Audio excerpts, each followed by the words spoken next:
sein du gouvernement de la CAQ au Québec, vous êtes entre autres président du Conseil du Trésor, ministre responsable des Relations canadiennes, ministre responsable de la francophonie canadienne.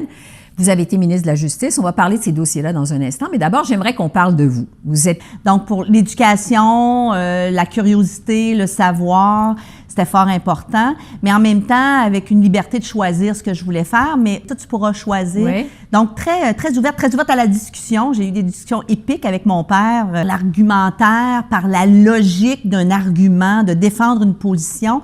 Fait que pour moi, ce qui est le droit pendant 25 ans, procureur de la Couronne, droit criminel, hein? Je pense que c'est ce qui vous a particulièrement intéressé. Oui, la poursuite criminelle, surtout du côté de l'État, mais je dois dire qu'au début, je me dirigeais vers la médecine, mais la médecine légale. Pour moi, c'est Quincy qui était mon inspiration à la télé, une procureure de la Couronne qui était venue donner une formation en droit criminel, puis expliquer c'était quoi la poursuite criminelle.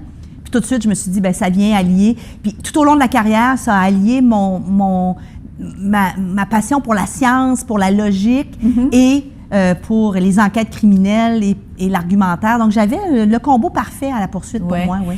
Le grand public au Québec vous a connu, surtout en 2012, au moment de joindre la commission Charbonneau, au moment du départ du procureur-chef qui était... Bon, très rapidement, la commission Charbonneau, vous vous êtes fait reconnaître pour votre passion, votre rigueur, votre détermination.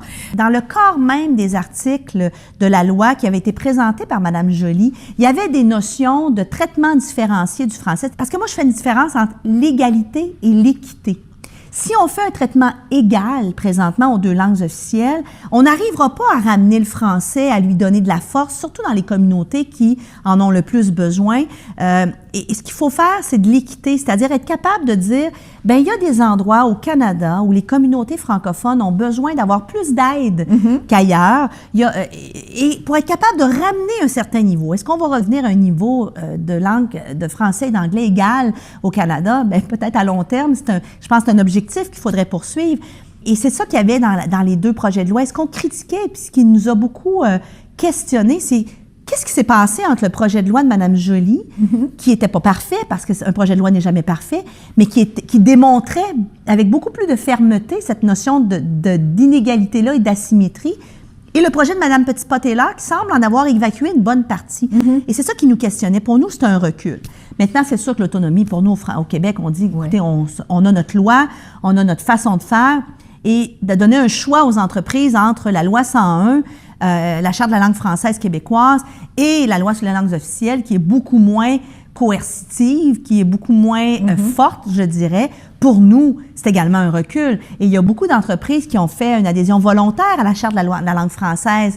Mais maintenant, si elles ont le choix, qu'est-ce qu'elles vont faire? Bien, habituellement, la nature humaine fait qu'on va vers le moins contraignant, mais il faut affirmer notre position, notre place au sein du Canada, mais affirmer notre place ne veut pas dire de s'assimiler dans la fédération, c'est-à-dire de dire on est une partie à part entière, on a notre spécificité qu'on doit défendre, notre autonomie qu'on doit défendre, et pour moi, le Canada est formé de 13 parties qui doivent se mettre ensemble parce qu'on a des intérêts communs également.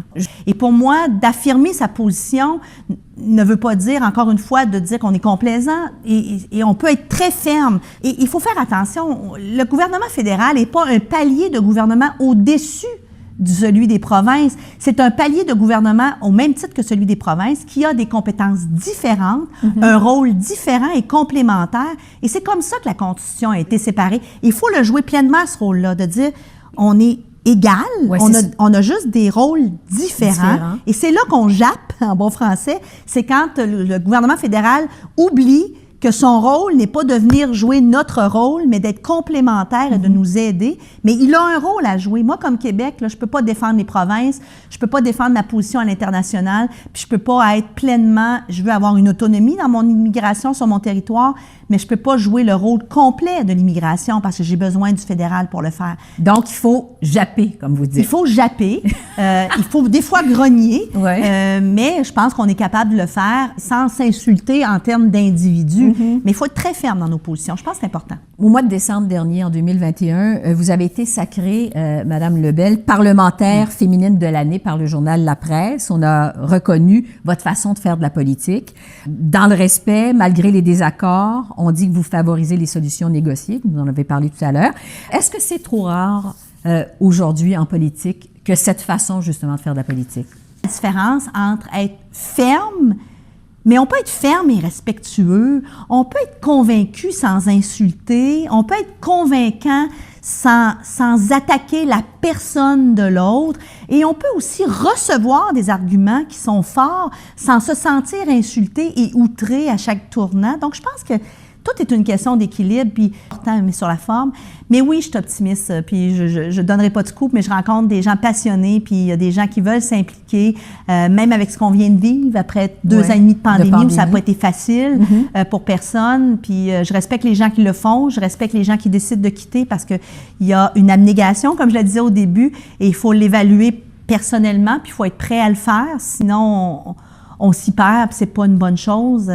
Oui, je suis optimiste. Mais je pense que je suis une personne optimiste de nature, donc oui, je le demeure. Mais il faut travailler sur la forme. Souhaiter. Sonia Lebel, merci beaucoup. C'est un plaisir. Merci de cet accueil. C'est un plaisir.